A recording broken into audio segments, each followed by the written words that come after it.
pessoal, vamos lá. A gente vai começar a nossa revisão sobre as 3 leis de Newton.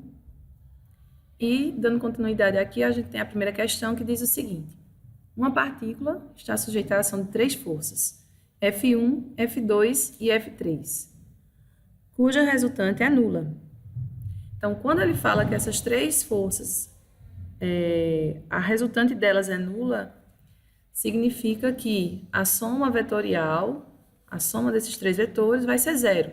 Ou seja, essa partícula ela está em repouso ou está em movimento uniformemente, movimento retilíneo uniforme.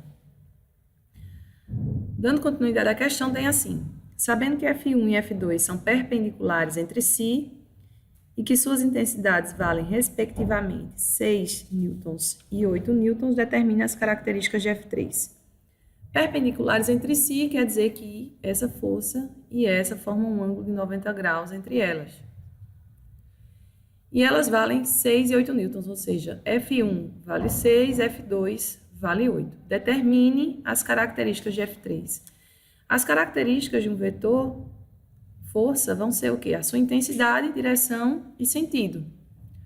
No caso aqui, como F1, F2 são perpendiculares entre si, a resultante desses 2 vetores vai ser a diagonal aqui formada por esse retângulozinho aqui, ó.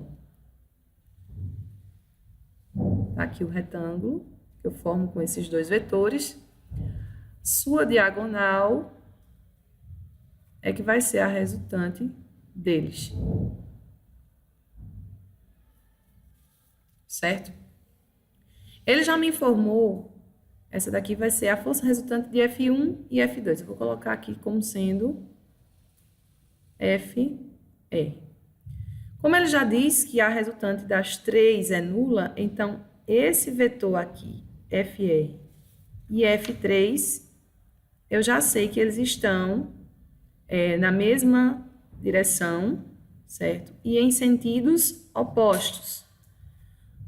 E eles também têm o mesmo tamanho, a mesma intensidade, já que esse FR menos F3 tem que zerar, tem que ser zero.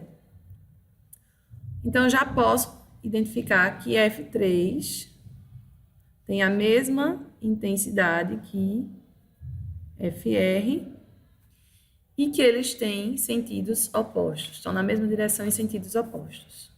Então, como determinar a intensidade de F3? Basta calcular a intensidade de FR. FR é esse vetor aqui, que olhando para esse triângulo aqui, ó, esse vetor também é a hipotenusa desse triângulo. Como aqui, essa medida daqui para cá tem o mesmo tamanho que F1, então aqui eu posso colocar F1, eu tenho o outro lado do triângulo sendo F2, os catetos são F1 e F2 e a hipotenusa FR. Então, nós podemos calcular a intensidade, ou seja, o tamanho de FR pelo teorema de Pitágoras. Então, vamos lá. FR ao quadrado vai ser igual a F1 ao quadrado mais F2 ao quadrado. FR ao quadrado vai ser igual a F1, que é o 6, F2 é 8, então FR ao quadrado vai ser igual a 6 vezes 6, 36, 8 vezes 8, 64. FR ao quadrado vai ser igual a 100, logo, FR vai ser igual a raiz quadrada de 100, que é 10 newtons. Então, a força resultante aqui, ela vai ser de 10 newtons, então F3 também é de 10 newtons, só que está em sentido oposto. Por isso que essa menos essa, ela se anula. Então, quais são as características de F3? Características de F3, que é o que ele está me pedindo no problema, certo? Possui intensidade de 10 newtons. Outra coisa, possui mesma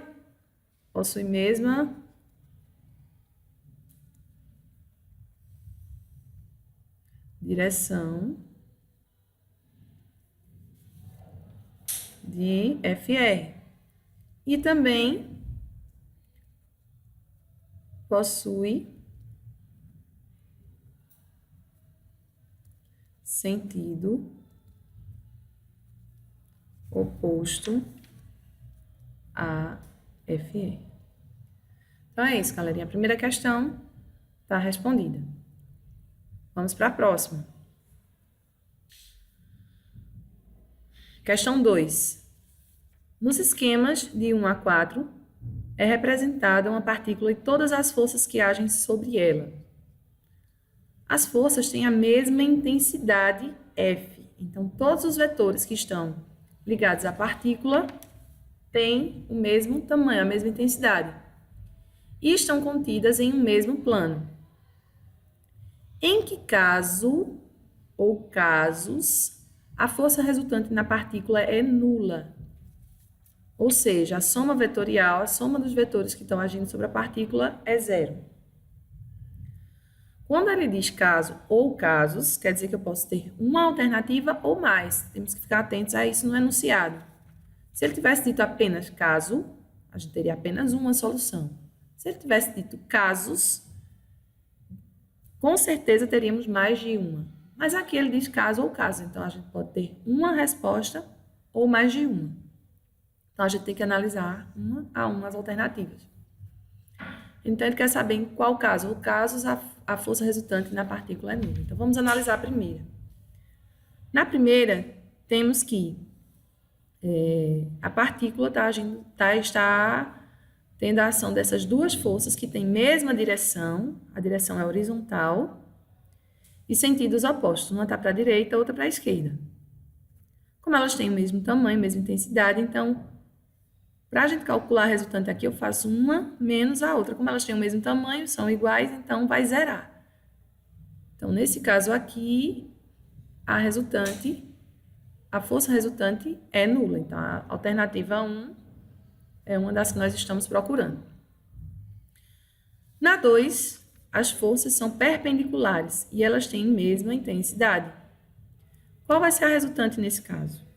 A resultante vai ser um vetor que vem na diagonal desse quadrado, já que essas outras duas forças aqui são iguais. Então, se a força resultante é esse vetor, significa que essa partícula ela vai se mover nessa direção e nesse sentido aqui. Certo? Então, ela não é nula. Ela possui uma intensidade aqui, a força resultante. Então, não há 2, não é um dos casos que nós estamos procurando. Vamos a 3. Aqui a gente vê um caso que de repente poderia ser, mas como esses 3 vetores eles têm o mesmo tamanho, a força resultante vai ser calculada primeiro da seguinte forma. Eu vou calcular inicialmente a resultante de 2 deles. Então, vou pegar esses 2 aqui, que tem um ângulo de 90 graus, e que eu já sei que a resultante deles é a diagonal desse quadrado. Já que essa força e essa são a mesma intensidade. Você pode se questionar, então, ok, esse vetor aqui e esse têm sentidos opostos, se anulam. Cuidado! Esse vetor aqui, ele é a diagonal do quadrado. Ele vai possuir o mesmo tamanho que o lado? Não. A diagonal do quadrado ela é maior que o lado do quadrado. Logo, esse vetor aqui, que é a força resultante desses 2, ele é maior do que esse vetor que está aqui para baixo. Se ele é maior, quando eu fizer ele menos o de baixo aqui, eles não irão se anular. A gente vai ter uma força resultante indo na direção dessa diagonal aqui para cima. Então, caso 3, as forças não se anulam. Vamos para 4. Temos aqui agora 3 vetores, 3 forças agindo sobre a partícula, onde o ângulo entre elas é de 120 graus. Se aqui é 120 e aqui também é 120, essa abertura aqui também será de 120.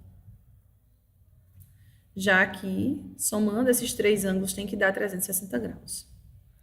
Agora, vamos observar. Eu vou pegar 2 desses vetores quaisquer, não importa, todos eles estão formando o mesmo ângulo, eles têm o mesmo tamanho. Vou escolher esses dois aqui. E vou fazer o vetor resultante deles. Então, eu vou fazer a diagonal. Primeiro, eu vou desenhar aqui um paralelogramo. Certo? Onde o vetor resultante vai ser a diagonal dele.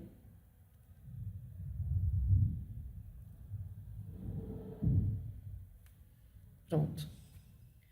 Feito isso, eu agora vou observar a intensidade desse vetor resultante. E se ele está na mesma linha que esse aqui, ou seja, se o ângulo formado aqui de 120, mais esse aqui dá 180 graus, aí eles estarão na mesma linha. Meu desenho não ficou muito bonitinho, não. Mas, estou fazendo a mão aqui.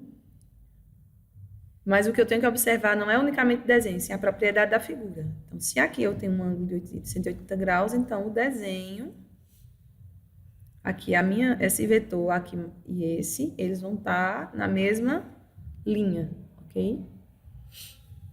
Então, vamos lá. Então, esse vetor aqui, se ele tiver a mesma intensidade que esse, eles estão em sentidos opostos, e eles estiverem na mesma direção, ou seja, se esse ângulo maior aqui for de 180 graus, então as forças irão se anular, já que esse aqui é a resultante desses dois. Vamos observar o seguinte. Olhando para o paralelogramo aqui, eu tenho que esse lado do paralelogramo é igual a esse. E esse lado é igual a esse. Então, os 4 lados do paralelogramo são iguais. Se eles são iguais, esse é um losango. Sendo um losango, então essa diagonal aqui do losango corta esse ângulo de 120 graus em 2 partes iguais. Ele é a bissetriz desse ângulo. Então, aqui eu também vou ter 60 graus. Esse triângulo aqui, eu já sei que ele é isósceles, porque aqui tem o mesmo tamanho que esse. Se ele é isósceles, esse ângulo aqui da base é 60 e esse também é 60. Esse ângulo aqui vai medir quanto? Esse aqui. Vamos ver. Se aqui é 60 e aqui é 60, a soma dos ângulos internos de um triângulo é 180 graus. Então, 60 mais 60, 120. Para 80, falta 60. Então, se os 3 ângulos são de 60 graus, quer dizer que os 3 lados são iguais. Então, isso aqui também é um triângulo equilátero. Logo, esse vetor aqui, esse vetor força aqui, ele tem o mesmo tamanho que esse, que os outros vetores força que estavam aqui. Então, esse vetor resultante também tem a intensidade dos outros vetores. Logo, como ele tem o mesmo tamanho que esse que está puxando para cima aqui, e eles são opostos, já que aqui 60 mais 120 dá 180 graus, então eles estão na mesma linha aqui. São opostos, tem mesma direção, são opostos e possuem a mesma intensidade. Logo, eles se anulam, fazendo um menos o outro dá 0. Então, o item 4 dessa questão também é o que nós estávamos procurando. Então, em que casos a força resultante na partícula é nula, vai ser no caso